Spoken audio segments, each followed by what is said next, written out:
Kita menyelesaikan hukum acara perdata ya. Kita coba melihat atau kembali pada rencana pembelajaran studi ya.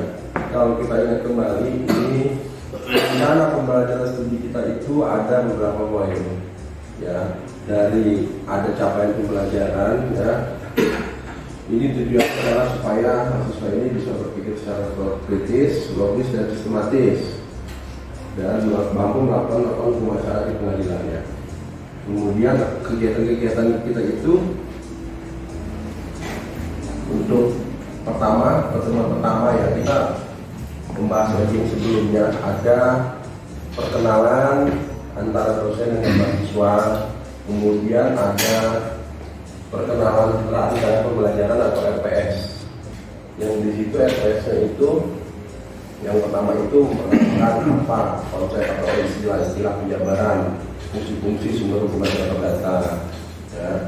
Kalau di sini yang kedua, terus ada penjelasan atas hukum acara perdata, ada jenis-jenis susunan badan peradilan Indonesia. Saya sudah jelaskan sebelumnya, kalau dari teori-teori ini kemudian masuk kepada susunan badan peradilan Indonesia itu ada yang namanya pengadilan umum, ada yang namanya upaya hukum biasa, upaya hukum luar biasa. Nah, kalau upaya hukum biasa itu kan pengadilan negeri, lalu kepada pengadilan tinggi. Nah, upaya hukum luar biasa masuk Mahkamah Agung tuh, kasasi baru PK itu Pak. Upaya hukum luar biasa masuk KPK itu upaya hukum luar biasa. Terus ada juga tuntutan, ini contoh gugatan sudah pernah kirim. Ada juga ada cara buat surat kuasa, itu juga sudah kita bahas. Ada pengertian bagaimana membuat gugatan, yaitu ada yang namanya posita, ada petitum. Posita itu uraian peristiwa dari isi gugatan kita, kronologinya itu bagaimana sehingga yang kita mintakan itu berdasarkan posita, namanya petitum, permintaan bahwa berdasarkan hal tersebut di atas, penggugat mohon kepada yang majelis hakim memutuskan tingkat amar putusan sebagai berikut: 1. Mengabulkan seluruh gugatan penggugat. 2. Kalau itu gugatannya biasanya ada 2 macam: 1 gugatan PNA, 1 gugatan prestasi. Umumnya begitu, walaupun sah saja seorang melakukan misalnya gugatan pencemaran nama baik, tapi sebetulnya perihalnya itu masuknya kepada perbuatan hukum. Sah saja dia judul perihalnya pencemaran nama baik, tapi umumnya ini tidak dilakukan, tidak ada aturan yang pasti mengenai model gugatan ini. Yang diketahui ada 2: 1 perbuatan melawan hukum, 1 kontestasi di janji itu. Nah, yang tadi ada bentuk-bentuk gugatan, jawaban, ada unsur gugatan dan jawaban. Kalau unsur gugatan tadi ada yang namanya posita, ada yang namanya petitum. Antara posita dengan petitum itu sinkron. Kalau kita mendalilkan ada peristiwa misalkan gagal bayar atau kontestasi karena perjanjian, terus minta pemenuhan haknya di dalam petitum, ada gagal bayar, minta dibayarkan berdasarkan perjanjian itu, mohon menghukum tergugat membayar kerugian penggugat sebesar sekian berdasarkan perjanjian atau kontestasi. Jadi berapa gagal bayarnya? Jadi sinkron. Ketika diberdasarkan apabila ada sita, terus sebutkan juga di posita, mohon disita aset-aset penggugat berupa ini. Dalam petitum juga disebutkan menetapkan sita jaminan harta milik tergugat. Nah, itu di dalam jawaban. Di dalam jawaban juga ada beberapa komponen yang pernah saya sampaikan. Ada yang namanya eksepsi. Eksepsi ada 2 macam. Ada eksepsi absolut, eksepsi relatif. Kalau absolut kewenangan mengadili, pengadilannya pengadilan mana yang berhak mengadili? Karena kalau dia misalkan ada perjanjian sudah menyatakan wewenangnya adalah pengadilan umum atau disebutkan di pengadilan tun. Nah, dia harus menggugatnya di tun, itu absolut. Ketika gugatannya di pengadilan umum, pengadilan negeri itu bisa di NO. Nah, kalau relatif, masalah pemilihan domisili hukum, kalau misalkan diperjanjikan pemilihan domisili hukumnya pengadilan negeri Jakarta Barat, tiba-tiba diajuin di selatan, karena kalau KTP selatan itu juga tidak bisa, masih relatif. Kemudian ada itu pokok perkara, pembantah, menolak. Kalau mengiyakan berarti setuju, selesai. Tapi kalau dia menolak, dia punya hak yang belum dia sampaikan, yang itu ada pada penguasaan tergugat yang dia pengen minta juga digugat balik. Di dalam jawaban ada yang namanya rekonvensi gugatan balik. Sama urutannya dengan gugatan seperti biasa, suatu satuan dengan satu perkara itu ada rekonvensi walaupun berdiri sendiri. Gugatan awal itu punya putusan yang tidak mempengaruhi putusan rekonvensi, dia berdiri sendiri. Ketika putusan konvensi kemudian bahwa perkara ini dinyatakan tidak dapat diterima, bukan berarti putusannya juga harus tidak dapat diterima, tidak mesti. Walaupun umumnya ketika gugatan awal itu tidak dapat diterima, tidak perlu lagi dipertimbangkan konvensinya, kecuali gugatan awalnya ditolak. Kalau gugatan ditolak berarti kan tidak terbukti. Kalau tidak diterima berarti alasannya biasanya administratif, gugatan kabur, misalkan objeknya tidak jelas, tidak dapat diterima konsekuensinya sama putusannya. Tapi rekonvensinya biasanya tidak dipertimbangkan karena gugatan tidak dapat diterima perkaranya, tidak perlu lagi dipertimbangkan rekonvensinya. Tapi kalau gugatan ditolak itu mesti diputuskan rekonvensinya, biasanya dikabul, Pak. Justru orang yang menggugat dia ditolak yang rekonvensi menggugat balik dinyatakan sebagai pemilik. Kalau persoalan masalah rumah atau tanah, dia menggugat karena tanah itu dikuasai orang lain. Tapi karena gugatan dia ditolak, si tergugat ini rekonvensi. Dia tidak hanya ditolak, tapi kalau dia hanya rekonvensi, tidak ada status rumah itu punya siapa gitu. Sementara yang menguasai itu kan cuma dia misalnya. Ya berarti dia harus rekonvensi loh. Bagus mana Pak? Rekonvensi apa bikin gugatan baru? Ya kalau nggak mau gugat ya kan, sih yang gugat. Kalau kita hanya menemukan nggak mungkin. Berarti kita gugat. Kalau apa resikonya orang yang punya hak untuk rekonvensi. Tapi kalau sudah digugat lebih dulu, emang mau lawan disuruh gugat aja, gugat sana. Belum tentu dia gugat kan. Ya akhirnya kita yang menggugat cuma harus cermat tentang prosedur dan petitumnya. Ini yang memang agak rumit, susah dalam prakteknya itu mensinkronisasi antara posita dengan petitum. Kalau aku salah, sebaiknya apa yang sudah diutarakan di posita, di petitum peristiwanya itu copy paste aja di petitum. Stop, walaupun sama nih, siapa nih? Nah, tapi ambil yang intinya aja. Misalkan dalam posita ada kejadian prestasi, nanti prestasi dua paste aja ditubah tuh di positanya, dikurang-kurangi. Tapi kan tetap kalimat dasarnya ada nempel di situ menyatakan gagal bayar.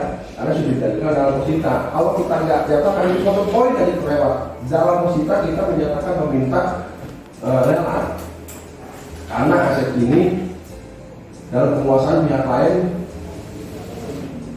belum dibagi sebagai harta warisan atau harta bersama misalnya. Akhirnya dia tidak meminta dengan petitumnya, sedangkan dalam posita dia mendalilkan ada objek yang mesti dilelang, tapi dia tidak minta dalam petitum. Kabur nggak sinkron, Pak. Biasanya saya begitu supaya saya nggak lepas, nggak awas. Satunya saya komunikasi dulu, baru nanti petitumnya saya komunikasi, tapi nggak full semuanya orang saya komunikasi, hanya yang intinya aja saya kopas ke situ, atau semuanya orang saya komunikasi, tapi saya jadi intinya dulu di situ, baru pakai saya revisi, mengukur, menyatakan. Kita juga sudah meminta menyatakan atau menetapkan bentuk sebagai pemilik, menyatakan misalkan, beda menghukum loh. Menyatakan objek rumah adalah milik si A, ya. Kalau menghukumkan dari pengadilan Pak? Ya, sama. Kalau menetapkan ini kan volunteer, artinya sepihak ditetapkan, tidak eksekutorial. Karena putusan itu ada yang namanya putusan kondemnatoir, deklaratoir, satu lagi konstitutif. Kalau putusan deklaratoir itu kan putusannya yang diketahui, kayak umum untuk pengetahuan aja. Tapi kalau eksekutorial, itu putusan yang tadi memerintahkan kepada para pihak untuk menyerahkan aset ini, objek ini, atau dengan cara lelang. Kalau tidak mau menyerahkan upaya paksa dengan cara lelang, karena tidak didalilkan meminta secara paksa upaya lelang dalam posita, itu dianggap nggak sinkron, kabur. Itu biasanya. Makanya harus jeli kalau kamu penggugat. Tapi kalau sebagai tergugat tidak nahan, hanya cuma bertahan aja. Eksepsi, absolut, relatif, segala macam, anggis tolak. Paling bagusnya gugatan di NO. Kalaupun dia nggak menang, nggak ditolak gugatan di NO. Gitu. Tapi kalau dia ditolak, sayang kalau dia nggak rekonvensi. Dia yakin nih gugatan benar-benar pasti ditolak rekonvensi. Kenapa? Ketika gugatan ditolak, pertimbangannya rekonvensinya yang kabur. dia harus meminta, menyatakan haknya dia dan meminta pihak lawan yang menguasai objek yang ada pada dia, pada dia, minta oleh hakim memerintahkan begitu. Walaupun posisinya awalnya tergugat menjadi gugatan konvensi bisa dikabul ketika gugatan lawan ditolak. Pak, apa rekomensi itu harus setelah putusan dulu ya? Enggak, bersama dengan jawaban. Jadi jawaban itu di dalamnya ada yang namanya eksepsi, ada yang namanya jawaban dalam pokok perkara, ada yang namanya rekonvensi. Sama jawaban, tapi ada 3 komponen. Yang pertama eksepsi, yang kedua pokok perkara, yang ketiga rekonvensi. 3 komponen ini, gitu loh. Tapi kalau dia mau fight sebetulnya, itu fight di pokok perkara. Bagaimana biar pokok perkaranya ditolak? Kalau dimaju lagi nepis nggak bisa selesai. Tapi kalau DNO itu kan cuma gugatan baru. Iya. Iya. Apa? NO itu artinya kan tidak dapat diterima. Alasan tidak dapat diterimanya apa pertimbangannya? Apakah perkara ini pernah diajukan sebelumnya? Revisi idem itu juga NO. Kembali status quo pada putusan sebelumnya. Apakah objek ini misalkan tidak jelas, kabur, tidak disebutkan batas-batas objeknya? Atau kayak para pihak kurang. Yang para pihak kurang, prioritas konsorsium itu juga sama.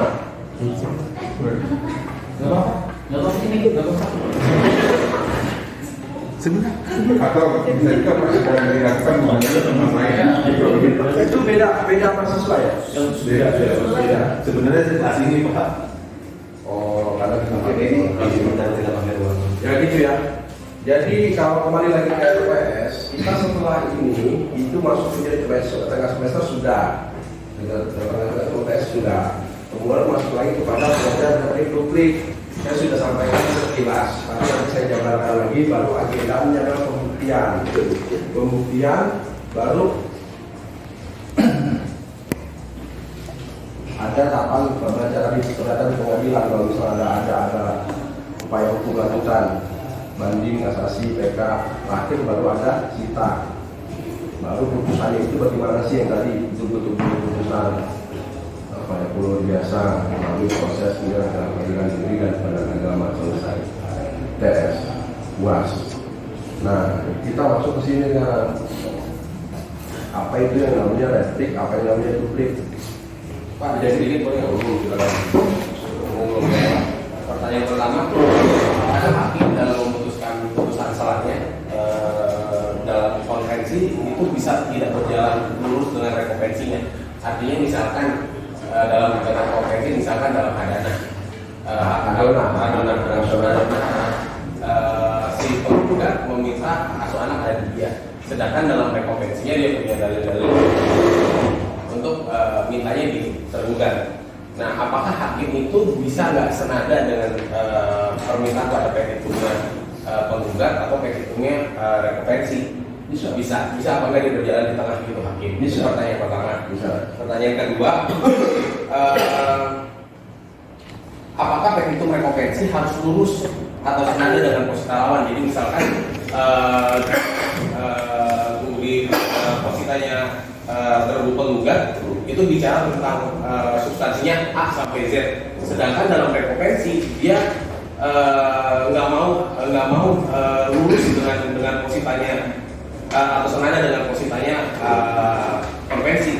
Boleh nggak ada nanti petitumnya si rekompensi boleh nggak kalau mengisyaratkan misalkan gitu menuntut ada kerugian materi atau menuntut apa, sedangkan di positanya kita tidak membahas itu gitu loh. Itu pertanyaan Pak. Oke, saya jawab ya. Pertanyaan pertama, hak adona yang dimintakan oleh penggugat untuk tergugat ya. Yes. Itu ya. Bisa nggak hakim berpendapat lain? Bisa. Walaupun seharusnya memang kalau hak adona ini penguasanya kepada anak, gitu loh. Sebaiknya kepada anak. Kenapa? Karena kalau ibu bisa jadi bapak belum tentu bisa jadi ibu. Kalau anak masih di bawah umur, ada jurisprudensi, kriteria utamanya adalah ada pada ibu hak asuhnya. Itu yang diutamakan ada pada ibu. Tapi kalau si ibu tidak mau terbunuh, bisa dibuktikan. Karena ada bukti misalnya, bisa dibuktikan si ibunya berarti hak asuhnya seharusnya pada bapak gitu. Walaupun yang dimintakan atau dua-duanya pun tidak diakomodir bisa. Ya, maksudnya yang dua-duanya tidak diakomodir. Dua-duanya berebut anak, tapi bisa saja. Yang satu punya kelakuan buruk, ibu, si bapak yang kita juga tadi tidak cakap untuk perawat anak. akhirnya tidak dicabut, maka adonannya bisa Dalam dicabut, case tapi seperti harus ada dasarnya. dalam case seperti itu akhirnya adonannya itu dilarikan ke siapa biasanya Pak? Kalau Di sekali dalam pertimbangan hukumnya biasanya majelis hakim itu menggunakan undang-undang perlindungan anak, tapi di dalam amar putusannya nanti tidak dapat diterima untuk adonannya. Tapi kalau diakumulasi dengan kerja sekarang diterima, tapi adonannya dipertimbangkan ini bahwa berdasarkan undang-undang perlindungan anak, hak bapak dan ibu untuk mengasuh mencurahkan kasih sayang itu sama, tidak boleh berlebihan atau pilih kasih atau berbeda. berarti anak tersebut dalam pengawasan Artinya sama aja nantinya.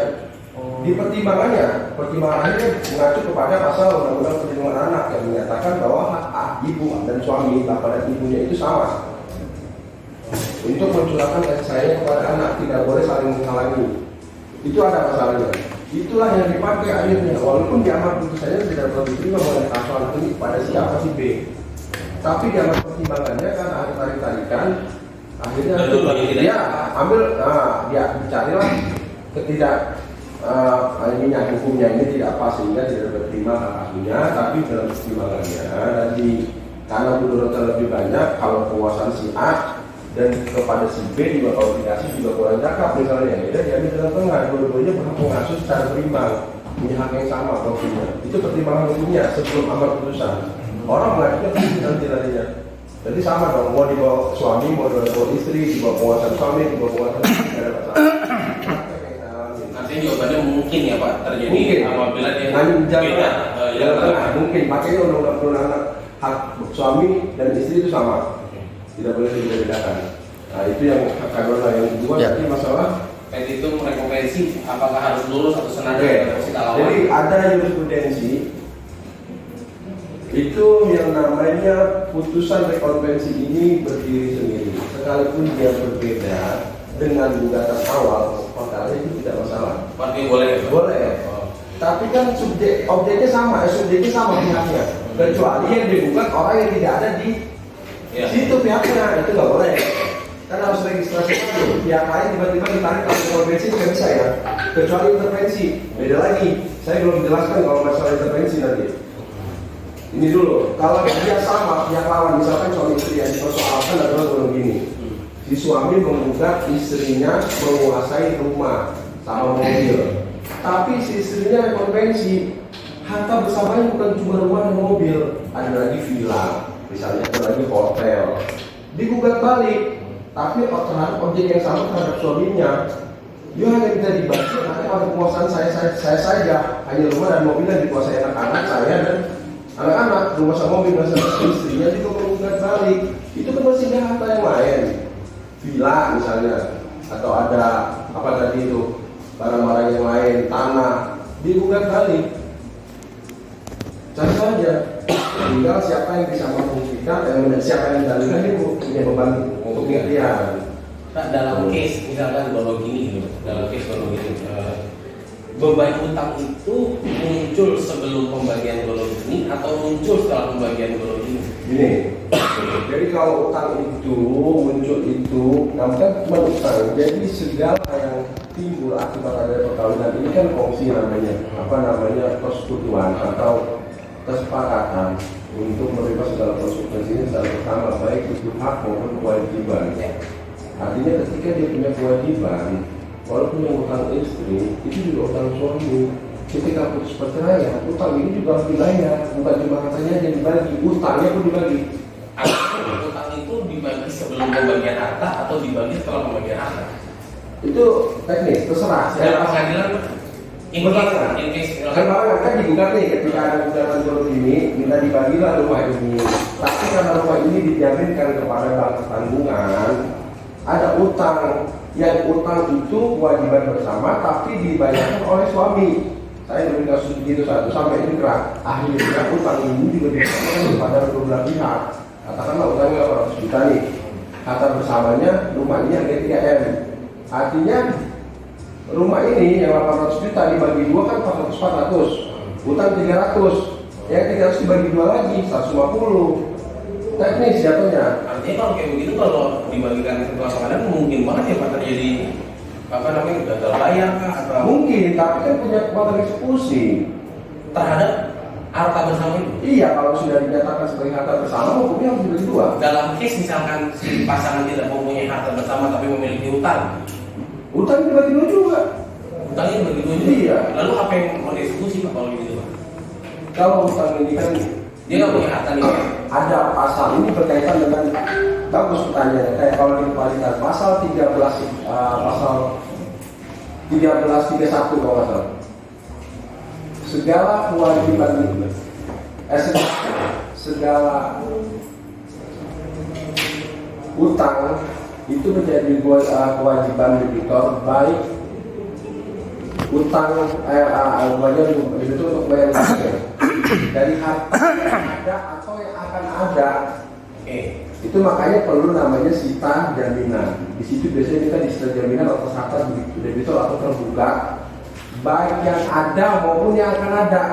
Jadi diikat sekarang ini nggak ada, tapi nanti ketika ada perusahaan itu bisa dieksekusi.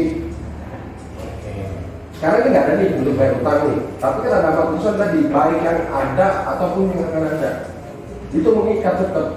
Karena undang-undang pasalnya begitu, utang itu tetap mengikat sampai dia kemudian hari. Artinya pengajuan bodong ini itu tidak juga tentang harta ya Pak, tapi ini juga menjadi tentang utang.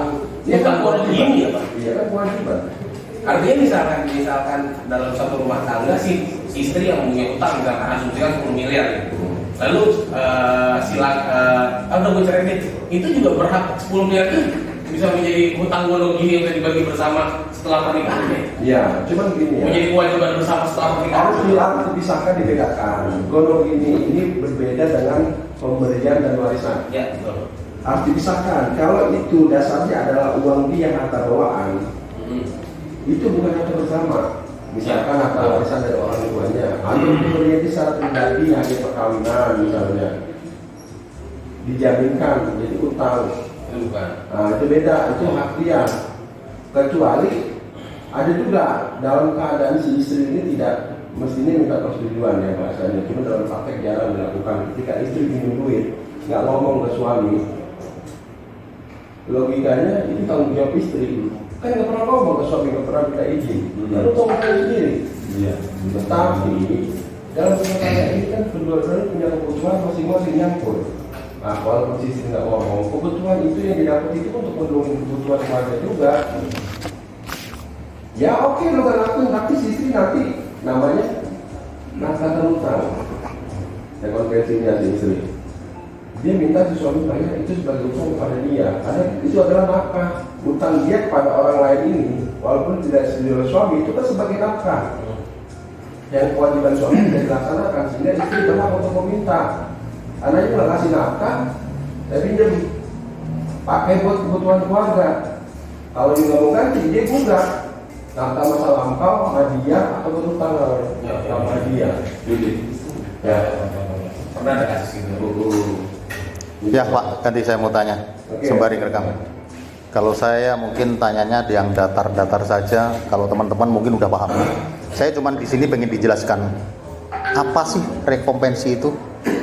Nah, itu yang satu. Terus bagaimana sih caranya untuk menuju ke kasus-kasus yang seperti itu? Yang pertama. Yang kedua, apa sih duplik? Yang ketiga, apa sih replik? Dan gitu. Dan bagaimana kita nanti orang hukum itu untuk mengetahui hal-hal itu, dan bagaimana caranya untuk menuju ke hal itu gitu. Itu yang saya pertanyakan. Terima kasih. Oke, cocok dengan materi kita ya. Jadi apa itu rekonvensi tadi sudah jelaskan. Rekonvensi itu adalah gugatan balik terhadap penggugat. Dalam posisi tergugat itu menjadi tergugat konvensi di pokok perkaranya, nanti juga bisa berbalik menjadi posisinya menjadi penggugat konvensi, penggugat balik atas haknya dia yang belum diutarakan atau bisa diungkap dalam perkara itu, karena subjeknya sama, pihaknya sama. Nah, itu namanya gugatan balik. Gugatan balik. Jadi rekompensi itu mengacu kepada gugatan balik. Iya, tapi di dalam perkara register yang sama. Oh gitu. Kalau dalam gugatan kan satu nih, posisinya tergugat, bagaimana mungkin jadi gugat kok jadi penggugat? Harusnya dia kalah atau setidaknya perkara ini nggak ada kepastian hukum kalau dia kalah RO, tapi tiba-tiba kok dia jadi menang, dia jadi lebih menang daripada penggugat yang datang perkara. Dalam praktek ada. Tapi dalam satu register perkara ya, artinya walaupun dia satu register, tapi punya putusan yang berdiri sendiri nih. Masa putusan di perkaranya A menyatakan menolak gugatan penggugat, putusan rekonvensinya menyatakan mengabulkan gugatan penggugat rekonvensi, menyatakan objek A yang dibuat rekonvensi, memerintahkan penggugat rekonvensi untuk memberikan atau menyerahkan harta A kepada penggugat rekonvensi. Itu mungkin nggak sangat memungkinkan. Jadi artinya misalkan saya berselisih dengan Pak Edi Cipto, saya digugat. Nah, kita tidak terima dan kita menggugat balik. Iya, Oh, gitu. rekonvensi dalam perkara itu. Dengan perkara yang sama ya? Iya, adanya di dalam jawaban. Nah, kemudian setelah itu baru tadi pertanyaan yang tadi. Setelah itu agendanya penggugat mengajukan yang namanya replik. Apa itu replik? Replik itu tangkisan terhadap jawaban menguatkan gugatan. Apa yang merasa dia kurang lengkap dari gugatan dia lengkapi. Itu sah, boleh. Jadi bukan perubahan jatuhnya, tapi menguatkan atau menambahkan isi.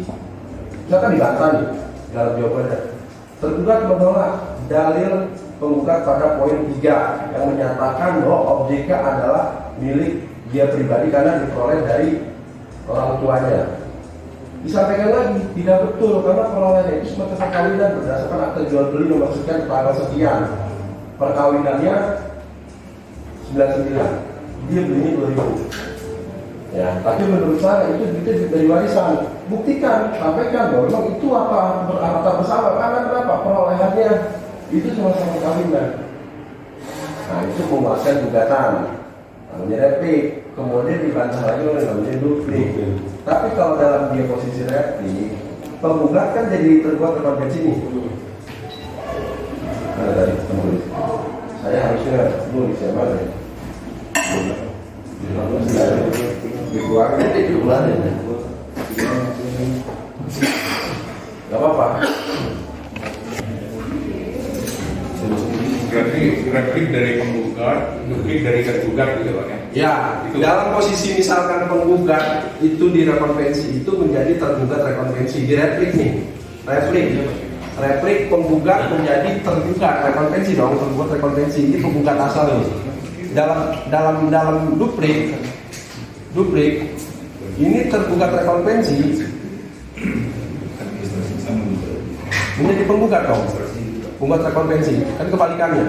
Tergugat rekonvensi ini penggugat, ya dibalik. Tapi nanti selanjutnya di duplik Rekonvensi dari tergugat. iya tergugat rekonvensi, ya, kemudian ada replik. Iya. Jelasin. Artinya rekonvensi itu timbul ketika kita membantah dengan tuduhan gitu. Ya, ini gugatannya. Balik. Ini selesai jelek nih. Gugatan itu penggugat. Ada jawaban.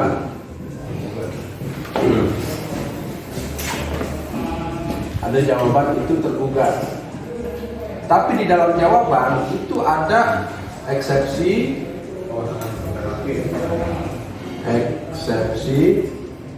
ada jawaban pokok perkara. Jawaban pokok perkara. Misalnya kecil ya. Jawaban tulisannya. Ada Buat pelita amat mereka, Pak. rekonvensi. Nah, itu gedean itu. Tapi kalau eksepsi kan jawabannya kayak yang dibahas kan Pak. Begitu itu biasanya Nah dulu, ini kan posisinya tergugat, tapi dalam posisi ini dia mengajukan gugatan rekonvensi. Tergugat ini kan di sini menjadi penggugat rekonvensi kan? Iya. Ya kan? Iya. Jadi penggugat rekonvensi ya. Penggugat rekonvensi. Kemudian ada yang namanya replik. Replik dari penggugat ya. Sandahan. Ya, penggugat menguatkan. Tapi di dalam replik ini Jawaban rekonvensi. ada jawaban. Betul. Ada jawaban di dalam sini. Ada jawaban tergugat rekonvensi. Tergugat rekonvensi. Ya kan? Benar kan? Nah, kemudian 1, 2, 3, 4 adalah duplik. Duplik dari Tergugat. tergugat menguatkan isi Replik. Membantah replik kan? jawaban dong. Duplik tergugat menguatkan jawaban, ya kan? Ini kan posisi tergugat kan di sini, Ya. ya kan? Duplik itu Menguatkan jawaban berarti kan? Ya. Dalam posisi dia sebagai tergugat dan sebagai penggugat rekonvensi. Ya. Penggugat rekonvensi dia apa posisinya? Di sini. Replik dong. Betul nggak? Iya, betul. Replik kan udah ada di sini, tapi repliknya penggugat. juga tidak. Di sini ada replik juga. Karena replik tergugat. Tergugat. Penggugat rekonvensi. artinya itu jawaban dari tergugat dan penggugat ya Pak? Iya, menguatkan gugatan rekonvensinya dia. Di sini loh. Baru belajar. Kalau saya, Ya. ada replik aduan juga ya? Makanya jangan malu bertanya saat Kita dijawab. dulu. Nah, di sini kan tuntas nih sebetulnya hukum acara selesai. Pertama adalah gugatan penggugat, jawaban, replik, duplik. Kan selesai hukum acara. Tapi kalau di pengadilan agama, ini masih ada satu hukum acara lagi. Bukan. Dupliknya Oh, itu dupliknya. tergugat rekonvensi. Nah, tapi itu kayaknya eksepsinya harusnya nggak Di sini duplik lagi. Duplik tergugat rekonvensi. Iya, ini dalam Ya. Perdata. Khusus perdata. Pak, tapi itu eksepsinya apakah bisa harusnya di situ Pak? Kan harusnya kalau dia jawaban saat dia dapat gugatan lalu dijawab, kalau misalkan eksepsi maka kan tidak ada jawaban selanjutnya. Tetap lanjut biasanya kecuali absolut. Eksepsi Absolut. juga Pak. Relatif diputusnya di sini nanti di pokok perkara. Di pokok perkara.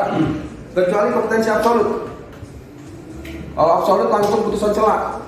Adanya di sini setelah duplik juga sebelum pembuktian. Sini putusan celak.